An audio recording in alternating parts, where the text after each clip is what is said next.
Our new Foreign Minister has this weekend called on the West to heal its rift with Islam. Bob Carr says recent events in Afghanistan are troubling signs about the growing divide between the two cultures. Our next three guests have had feet at one time or another in both camps. They grew up in Christian, or at least nominally Christian households, but as adults they decided to convert to Islam. So what prompted the switch?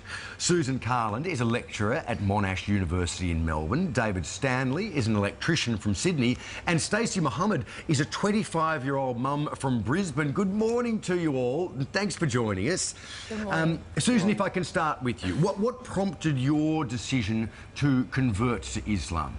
I think I was a teenager when I became Muslim, and I think it was when I was a teenager I started just to have big questions about life, the universe and everything, and I started to explore lots of different answers to those questions, and much to my surprise Islam seemed to be the one that continually came back to me with the answers that made the most sense to me.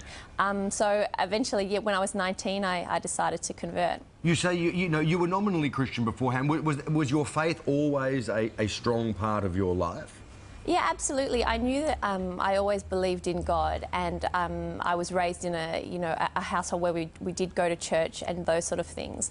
And so it was always a very big part of my life and always a very positive part of my life. But I think when I was in my teens, I just started to wonder if I believed what I did because I thought it was true, or if it's just what I'd been raised to believe. And that's what sort of prompted the outward exploration, I guess. Mm. OK, this is really interesting. David, describe your life before you converted to Islam. Typical young Aussie guy. Used to go out and, drink, smoke, have fun, just do crazy things. Also, I used to be quite a racist. Yeah, right. Yeah, and I didn't like Muslims at all. What did you know about Muslims before you became what I thought I knew about Muslims? OK, so firstly, what I thought of Islam is I actually thought Islam was a place, and Muslims came from this place, and they hated everyone, and whoever wasn't a Muslim, I thought they wanted to convert them, and that was it. They're all from Islamabad. Yeah, pretty much. Yeah. What was the thing that made you go, this thing that I don't know anything about, Well, I now want to join up to? I very quickly, within the first minute of a conversation, I very quickly realised that my perception of Muslims and Islam was completely wrong. And straight away I started questioning myself and who I was and who I thought I was, and they were two completely different people. And so looking at you now, I mean, most people have a vision in their heads of what a Muslim man in Australia looks like, and it doesn't look like you. How has your life changed since you converted? More on a personal level, physically, like looking after myself a bit better, not drinking, not smoking, which I really wanted to fix up quite some time prior to that, but I just needed that initial kick. And just being a better person, not judging people the way I used to and denied that I did.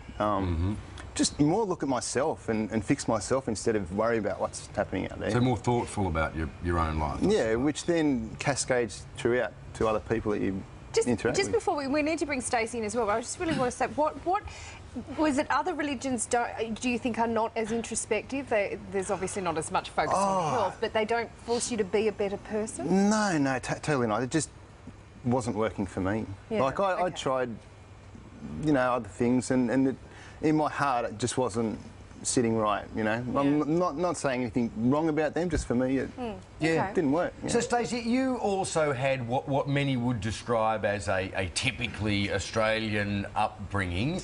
Can you tell us about that, and also about how your family reacted, I suppose, when you told them you were planning on converting to Islam?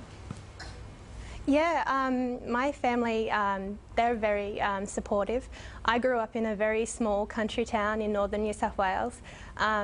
I had a great upbringing. I had a loving family. I'd say I was probably agnostic. So I didn't really tell them about my journey because it was really inner journey rather than, telling everyone about what I was thinking about doing. And I started about 2008, so when I told them in 2010, they already had sensed that there was some changes within, so they handled it really good. And I would say that we're probably closer now that I'm a Muslim than before. Very interesting. Stacey, when you hear about a terrorist attack that is carried out in the name of Allah, what does that, how does that resonate with you? And how far removed is that sort of behaviour from your actual religion? I feel sad because I would feel sad if any innocent person died overseas or here. Doesn't matter what religion, any innocent person's death is quite sad.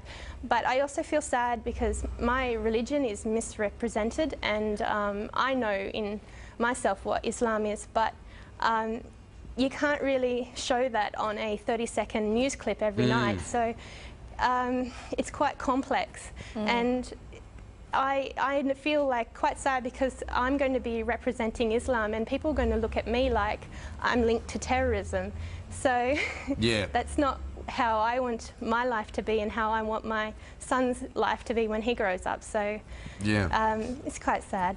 It's interesting, isn't it? You know, the media and in fact the public, I think, concentrate on the excesses of a particular group of Muslims, regards to the treatment of women, for example, regards to you know, terrorist activity.